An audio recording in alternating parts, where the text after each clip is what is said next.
fajitas. What's great about this dish is your entire dinner is literally on one pan. We're gonna place the chicken, the bell peppers, the onions. The only thing you have to make on the side is the guacamole or salsa and the tortillas. So it is one of my favorite recipes to make, and it's very easy, and you can cook it in under 30 minutes. I do recommend prepping in the morning if you have time, but if not, you can do it when you get home from work, and it's ready to go. The whole point of this intentional cooking is that you spend time with your family, and you get to have more free time to do things that you really love and enjoy. I place 4 raw breasts, boneless and skinless, in the middle of the baking pan. I'm gonna remove that to the side, and I'm gonna start cutting the vegetables that are gonna go around the chicken.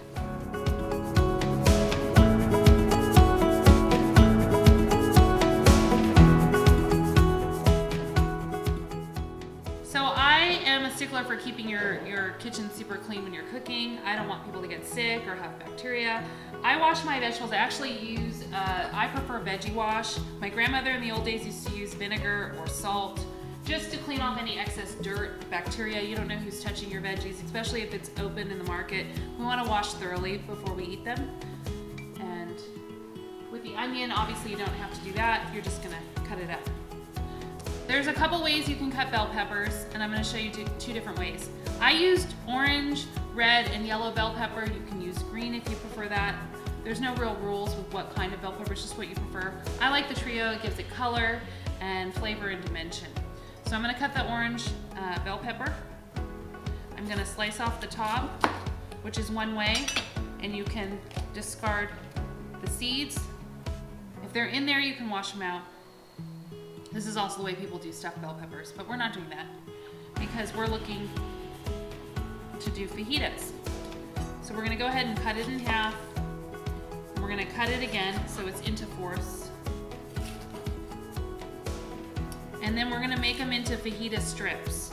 So you're just gonna take your knife and you're just gonna cut across. You're gonna hold your vegetable to the side and you're gonna create nice, clean strips.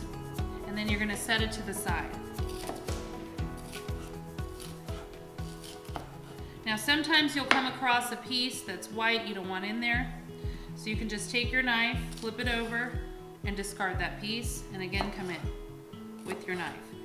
Now always pay attention when you're using your knives not to obviously cut your fingers, which I say over and over again, because that's when accidents happen in the kitchen. You want to really pay attention to what you're doing. Then when you get good at it, you can kind of go faster. Again, I'm going to take out this piece. I'm just going to cut it. So again, we have the piece so we can strip it.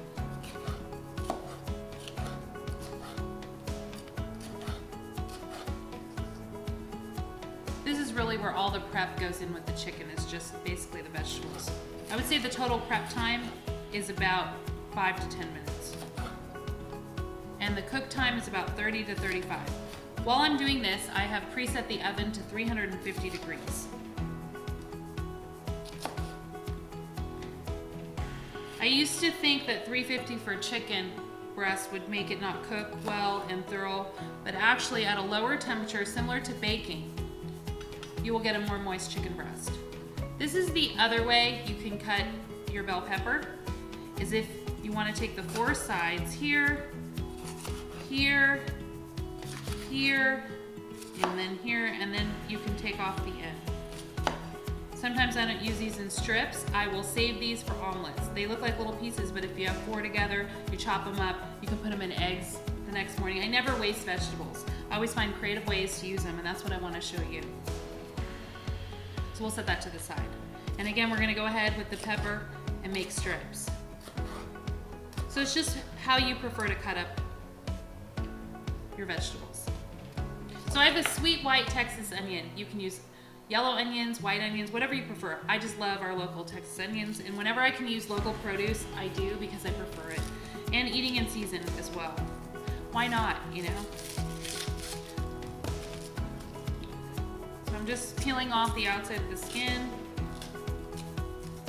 because you don't want to use that, so discard it. And we're going to cut this onion in half, and we're just going to make slices. So as thin as you can get them. I love this 8-inch knife because it has the serrades on in there, but you don't need that to make your slices.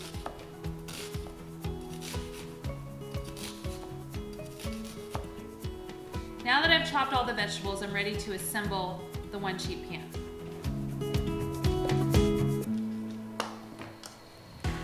And this is before you season. So you're just gonna place the bell peppers along the edges of the pan around the chicken. Now I'm taking the onions apart and into the slices. I did about a whole onion. I might end up using half, just depending on space. You can even go in between the chicken, but don't put any on top of the chicken, just around. But think about this, you can make all these healthy meals, not have to go out to eat, save money, feel good afterwards, and be empowered in the kitchen. I think that's the whole point. A lot of us think, oh, we can't cook or we can't do this. But you can. Once you learn the technique and you see it's pretty simple, anybody can do this, even if you're not a professional chef. Here we go, we're gonna start to season. I like to keep my olive oil with this spout because I have control and I don't pour too much out at the same time. So I'm just gonna take my olive oil and I'm just gonna go across, drizzling each section thoroughly but lightly. We don't want it greasy, but we also want it coated. Okay? Again, I love garlic, so I'm gonna use garlic powder. And I'm gonna sprinkle the top of the chicken.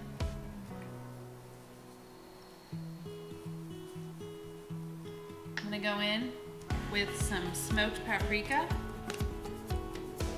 You can go heavy on the chicken. It adds lots of flavor, but again, there's not very much sodium. Just give it a good tap because it doesn't always come out of the bottle so easily. I like to buy smoked paprika in bulk at Costco because you'll use it over and over again, especially if you like it on chicken. It just gives it a wonderful flavor without heat, and the children will usually eat it. And you can go over your veggies as well, just a light sprinkle on the veggies. But I go heavier on the chicken. And you kind of got to keep tapping it over and over again. And it's about a half a tablespoon of the smoked paprika. And it has all the feels.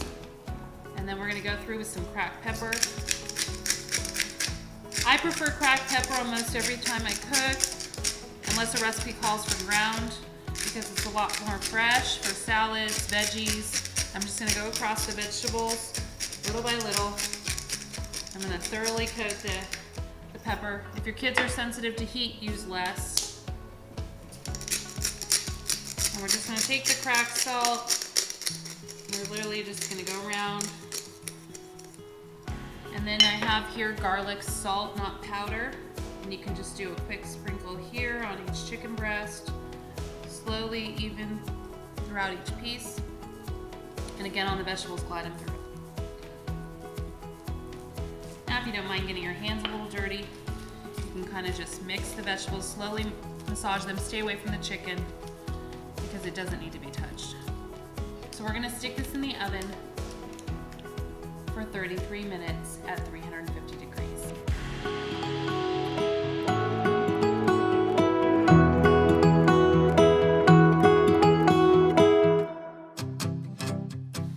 So you can serve fresh pico de gallo, salsa.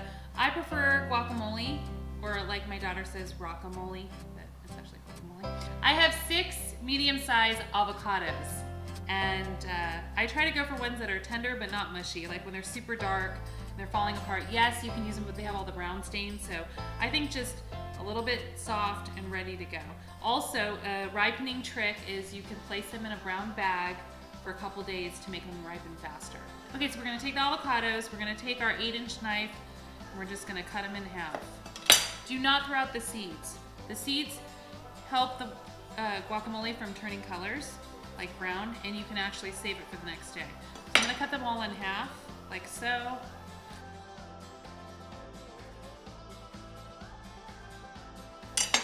Okay, so I just have a medium-sized white bowl, and what I like to do is just cut up in my avocados, put all my ingredients together, and then mash later. So I have just a large spoon, and I'm gonna start with the sides without the seeds, and I'm just gonna scoop around and take out the avocado. You're just gonna glide and come around, and you'll get most of it out so you don't waste time, and you put them together. Okay, the side with the seed, you just take it out, and again, it's not gonna be perfect, it's gonna be mushy and a little messy. Your hands are gonna get a little dirty, and if those brown parts of the skin come in, just take it out, because you don't want any of those tough textures in your avocado. If you see any of the brown stems caught in the avocado, just remove them because you don't want to bite into that. You can just pick it out, or you can use your spoon to get it out. So I'm just removing the seeds ever so slowly, and I'm coming around here, not to waste any avocado. Again, we don't want to waste. And here's my bowl of avocados. So I have 2 cloves of garlic. I use 1 to 2, depending how many avocados I'm using. Again, with that technique, we're gonna punch the garlic. So what I'm doing is I'm finely chopping the garlic.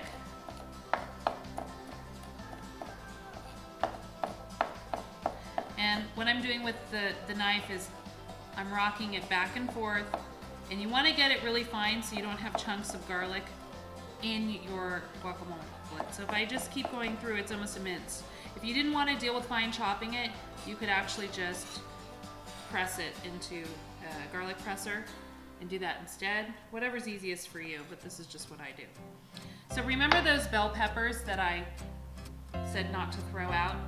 And if I wasn't gonna use it for an omelet, I'm gonna actually use them in my guacamole, because you can. It adds color, it adds flavor, it adds crunch. No, it's not guacamole in its purest way it's served, but it's something fun and different you can do. Sometimes I put roasted pumpkin seeds. I like playing with different textures and crunch. So I'm just roughly chopping, and then I'm gonna go in finer for the bell pepper.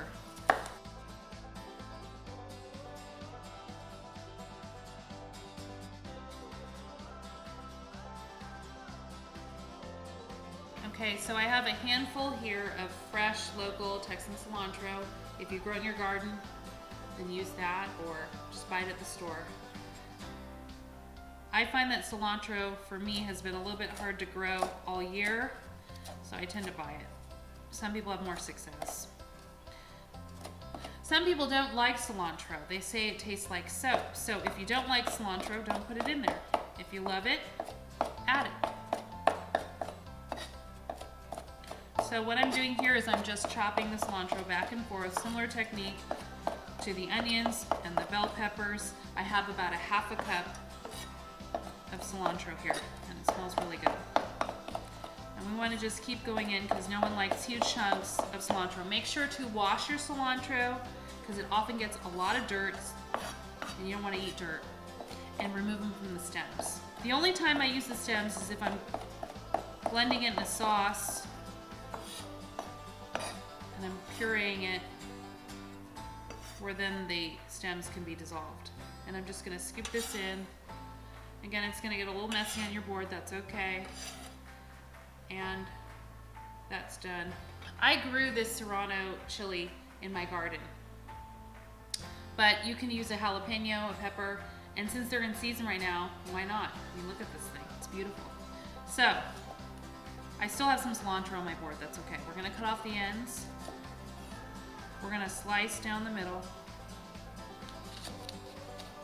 And like I said, this is where all the heat is. So if you don't want it spicy, most of my clients don't because the children are eating it, we're gonna take it out. I'm gonna go back in with my paring knife and I'm going to cut out the seeds, and this is when the paring knife becomes handy. So you can just go in the middle and just glide it off. And if you leave a couple seeds on there, that's fine. I mean, it is, you know, between salsa and guacamole, it's okay if it has a little heat. Some people like a lot more heat. So we can just take out that. And then you can actually take your paring knife or switch back over, and you're gonna make slices like this. Now remember, if you wear contacts or you get near your eyes, you don't want to, they will burn. I use kitchen gloves sometimes if I don't want to get the seeds and the heat. These serranos aren't too spicy. So I got my paring knife and I made strips with the pepper. And then I'm gonna go back to my big knife. And if you could just chop very finely, it'll be less chopping in the end. And we're gonna go back through, and you wanna get this very fine. Again, the same technique, rocking back and forth. Now, if you have kitchen tools that chop, you know, onions, cilantro, garlic, go ahead and use that, but just make sure it's still a little bit chunky, not too fine and liquidy. Sometimes these tools can over chop and cut and you don't have as much control. So you want to pay attention to that, and you don't want your vegetables releasing all the water. So it's just a rough chop there. And it's pretty fine, and we're going to go in and scoop and get any extra cilantro. Okay, so we're going to roll just to tenderize the 2 limes I have here. And I'm going to slice them in half.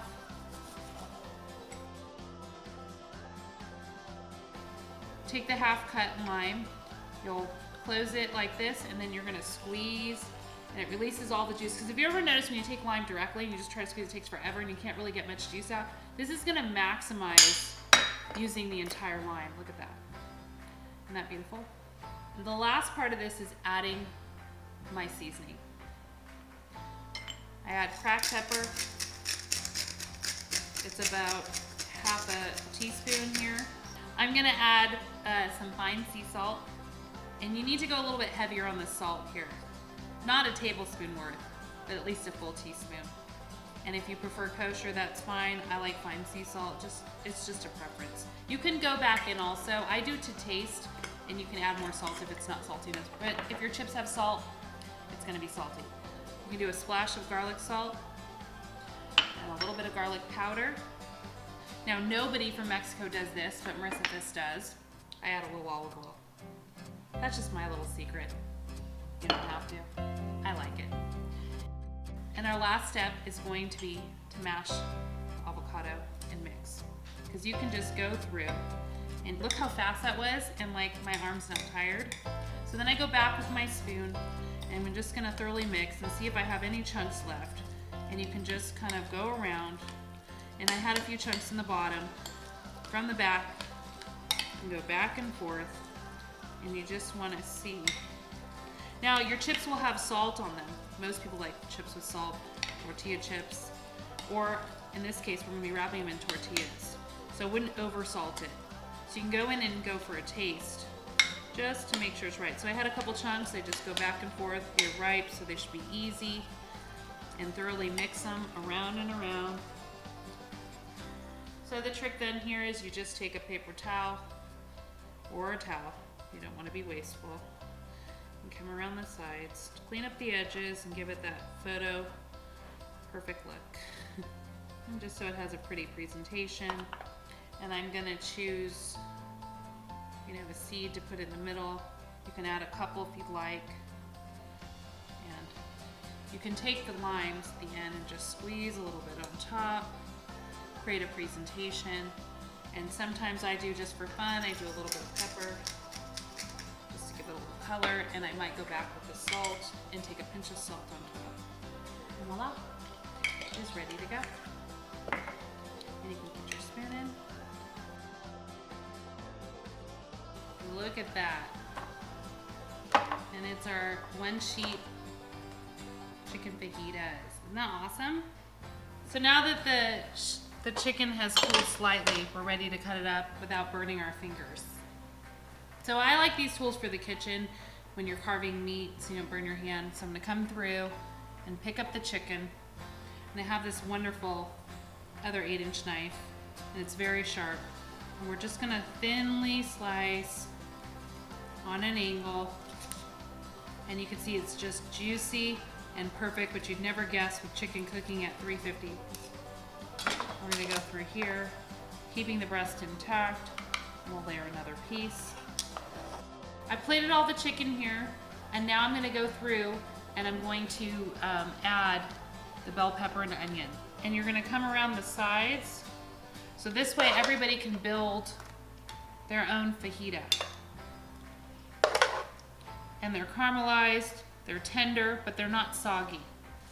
I'm taking the guacamole out that we've already prepped, and I'm placing about a half a tablespoon on the tortilla, which has been warmed up. I'm gonna come through with the chicken. You can use your hands or you can use the tongs. I'm gonna spread a little bit of chicken, a little bit of peppers, and we're ready to go. And there you go, there's your one pan chicken fajitas.